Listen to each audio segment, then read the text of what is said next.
আমার একটা ক্লাসমেট নাম হচ্ছে নানজু মানজি, খুব ভালো মেধাবী ছাত্র, আমার সাথে মাস্টার্সে চান্সও পেয়েছে। তো অনার্সে পড়া অবস্থায় তাকে আমি একদিন জিজ্ঞেস করছিলাম গল্পে গল্পে যে তাদের দেশে ছেলে মেয়েদের মধ্যে প্রেম প্রীতি আছে না নাই, অবৈধ সম্পর্ক যেটা বলা হয়। তা আমি আরবিতে বলেছি মোহাব্বাহ বা ইশক। তো ওই ছেলে ক্ষেপে গেছে, রাগান্বিত হয়ে গেছে।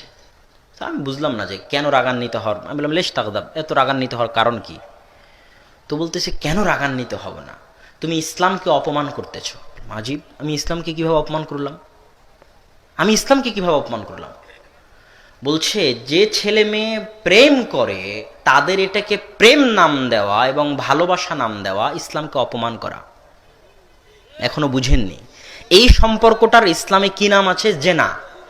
এই সম্পর্কটার ইসলাম কি নাম দিয়েছে? জেনা। তুমি আমাকে বলো যে আমাদের দেশে জেনার সম্পর্ক হয় না, হয় না? তাহলে তোমার প্রশ্ন ঠিক আছে, তুমি আমাকে এটা কেন জিজ্ঞেস করতেছো যে আমাদের দেশে ভালোবাসা প্রেম প্রীতি আছে না নাই? তুমি এই ভালোবাসা প্রেম প্রীতি শব্দটা জেনার ক্ষেত্রে লাগিয়ে ইসলামী পরিভাষার অপমান করেছো। কত ভারী কথা, বুঝতে পারছেন? এই কথার ওজন কত, বুঝতে পারছেন? তাহলে যুবক, এখানে হাসার অবকাশ নেই। তোমার এটা ইসলামের পরিভাষায় প্রেম ভালোবাসা বললে, মোহাব্বত বললে ইসলামকে অপমান করা হবে। এটা আমার বলার সুযোগ নাই। এটা তোমাকেও বলতে হবে যে আমি জেনা করতেছি। এখন আমার সাথে যে জেনা করতেছে সে অনেক দিনদার, এটা বলতে হবে, তাহলে আরো মজাক হবে। এখন তুমি বলো যে তোমার সাথে জেনায় লিপ্ত আছে সে দিনদার কিনা, ভালোবাসা বলিও না, প্রেম বলিও না, তাহলে ইসলামের অপমান হবে।